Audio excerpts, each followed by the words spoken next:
If I needed to go into any city across the United States, I know that there are lots that will bring me in strong six-figure profits that I can go in and build a house on, and I can find them in really one day, but I can find it this next week. If I needed to find a lot right now this week in order to generate in excess of $100,000, and reality is when I'd go out, if I can't make $300,000 on a single family build, I'm not doing it. For a lot of people, they're just sitting back going, Jerome, if I needed to just find the right lot to make $100,000, where would I do? What would I do and how would I do and where would I start? If I needed to go into any city across the United States, I know that there are lots that will bring me in strong six-figure profits that I can go in and build a house on, and I can find them in really one day, but I can find it this next week. And this is exactly what I would do to start looking for that. Now, most people think that they go in and they find land and then they build something that someone's going to buy in that area. And that's what makes most deals go bad. And so you don't want to do that. For most people, they're just looking in the wrong places. You have to look and attract people where there's money, because plain and simple, if you can't get comps from the bank that shows there's affluency, the buyer's not going to be able to get a loan on that house to buy it from you,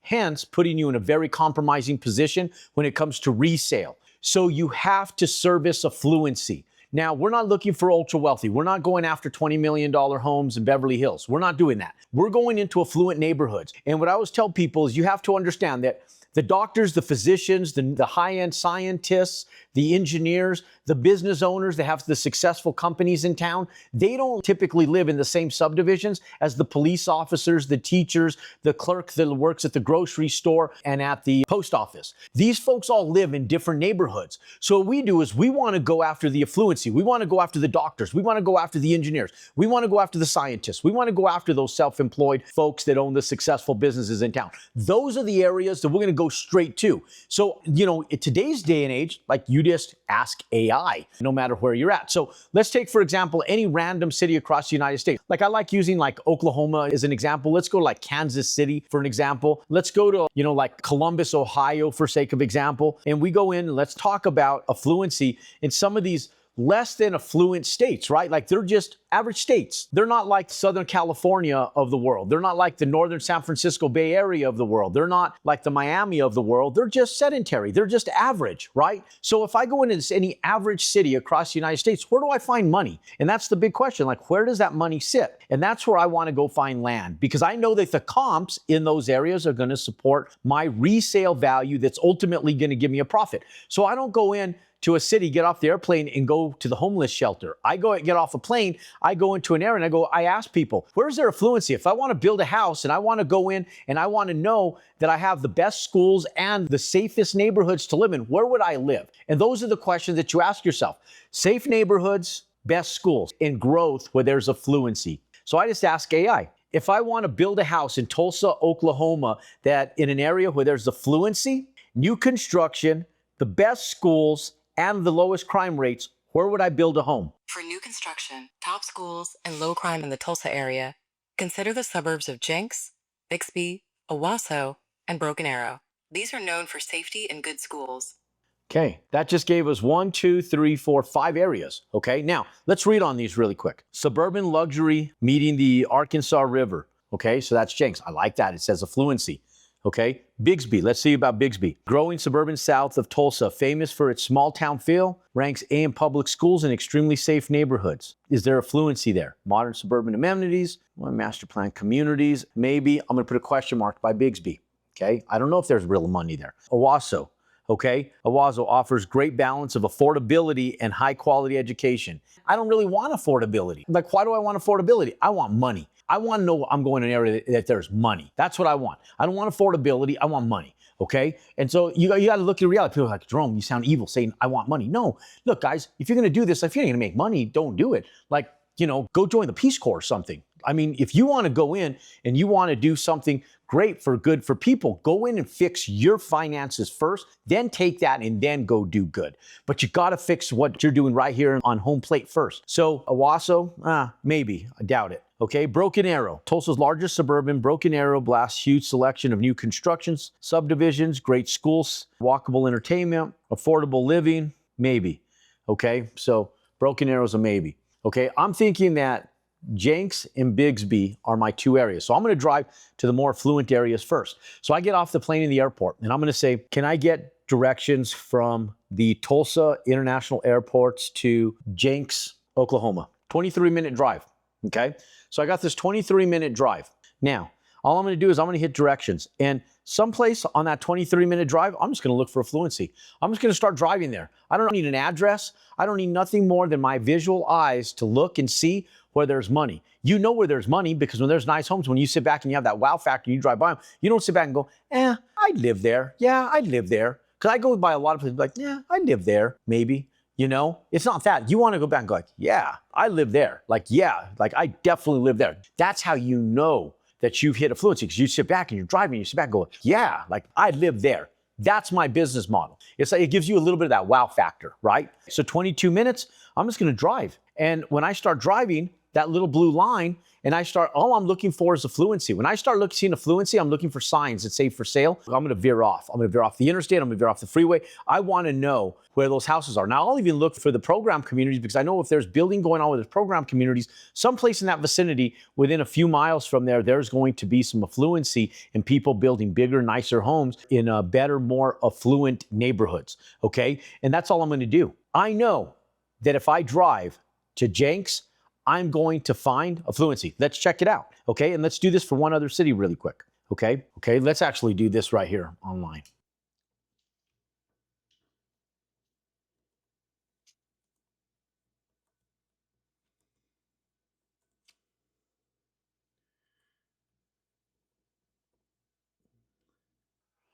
Okay, let's go into Redfin. First listing, $2.125 million, 6,000 square feet. Right here, I like this one even better. $1.3 million for this one, 4,400 square feet. 3,900 for 965. Look at that vacant land all around it, guys. Look at this lot's probably available. Probably have some other ones in there that are available. Now that's a lot of home. But look at these, price per square foot. So I'm just gonna start dividing prices per square foot because I know that anything over $300 a square foot is gonna make me money, okay? So when I go in, I take 1,325,000 divided by 4,600. Okay, it's only 288. I don't like that as much, but let's do this one. 1,685,000 divided by 325. Okay, so this right here is 325 a square foot. Now, I'm gonna go into this area and see if I can get comps from a realtor that shows me that I can build smaller ones, because there's not a lot of people that need a 5,100 square foot house. Now, they may want it, but they don't need it. And the way we sell these fast is we build what people need, not what they want. If you want to learn the exact strategy of how to buy the right piece of land in the right area to build a house, if you want to learn the exact strategy that I've been utilizing for almost 3 decades, then text me the word land at 505-560-0520. Let's go ground up. Let's buy land. Let's build houses. And let's start right now. And so we go in, we want to be closer about that 3,500 square foot mark. Definitely don't want to go over 4,000 square feet. Now, this area is offering homes that are in excess of that. So we may sit back and go, okay, 4,000 square feet it is. But see, they're getting a lot of home right here for their money. We can't afford to build that one at that price to make the profit that we want unless the land is cheap. So if the land, we can get it at 15% of the overall resale price, then we can, okay? Now, we go in, oh, look at this, new construction, $2,500,000. Now, look at the tables turn a little bit. We got this one over at 526 North Adams Street. We take $2,500,000 divided by 5,600. That's $446 a square foot. There's money right here. This is money. There's money right here. Okay, look at this one. This is new construction. Okay, 1,450,000 divided by 4506, 321. There's money right here. There's money for me right there to go in and profit from. Look at this. This still has the construction stuff on it. Okay, $1,200,000. Okay, that's a simple build, guys. That is simple. 1,200,000 divided by 200, 285. Okay, you're gonna make money over 285, but I'm gonna go in, I'm gonna model after these ones that I can get a little bit more out of. This one right here, I wanna model after that. That's the area I'm gonna go after. So we know there's affluency in here. Now there's some older stuff, there's some bigger stuff.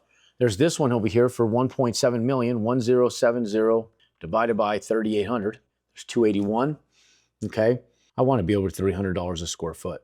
So I'm gonna go to this other stuff over here. Look at this, 969, and that might be our number. Land Must be cheap in this area, guys. Don't pay over 15% for land in this area based on the price per square foot. Okay, now how about this one though? This is $1,080,000 at 3,900 square feet divided by 3,967, 272. We're not building there. Okay, now all I'm doing is I'm just looking for affluency, guys. This is what I'll go back and do after the fact. Now, some of these are older homes. Look at this one, this neighborhood here. And there's a newer house right by here. Check this out. 1,300,000 divided by 2,964. That's 438 a square foot. Oh, we got something here. I'm going to drive this neighborhood right here. Okay. Now, ladies and gentlemen, what you're just going to do is you're going to go in, and these are larger parcels that you can probably subdivide. You could turn dirt into dollars right here too, you know. When you go in, you subdivide these parcels, put in a well share agreement, there's money here to be made. You can do a lot of this stuff under owner financing. You don't even have to come up with $2 million. You can do it almost no money out of your own pocket. Okay, that's all for a whole different video. Okay, so now we know that we have two areas that are over $400 a square foot, two other areas that there's over $300 a square foot. Those are the four areas that I'm going to go in and I'm going to pay the closest attention to based on resale values, okay? Okay, so we know that we're going to go in. We love this property right here for $1.685 million over on Holly. We know that we have multiple viable areas that have really good affluency. We're going to pay attention to this one right here on West 138th Street. This one right here on and North Adams Street, great affluency, okay? And so we're going to take the betterment of these properties and we're going to drive them. This is the area right here. Now we go in West 113th Court in Jenks. Now the reason that most people search incorrectly is because they just go into median neighborhoods. All they're looking for is a piece of land and they're looking for a good deal on a good priced piece of land. But is that really a good deal, or is it really a well-priced piece of land if you can't make a profit on it? And the answer is no. So I always tell people, I'd rather go in and spend more on land and make more on the build, provided that there's affluency there. And if you stay under the rule of thumb that the land cannot exceed 20% of the overall resale value of that home, you're going to be just fine. Now, if you're looking at homes in excess of $1.52 million and there's affluency there, you can afford to pay in excess of 20%, but no more than 25%. And that's my cusp cutoff on homes in excess of $1.5 million. Now, the MLS opportunities is where it lies for people that actually find the area demographically, because you're going to go in and hire a buyer's broker to represent you on the land. They're going to give you the multiple listing comps. And that's the data you're truly going to use, even over when you're utilizing on Redfin, Zillow, or any third-party site. The multiple listings has the real data that appraisers use. Off-market opportunities are real. I love wholesalers. I love just driving by properties. I use an app called Land Glide. That app allows me the ability to get all of the data that I need for the person who owns that land. I can skip trace them, call them, and negotiate deals. Does that mean that every vacant piece of land you're going to have a home run?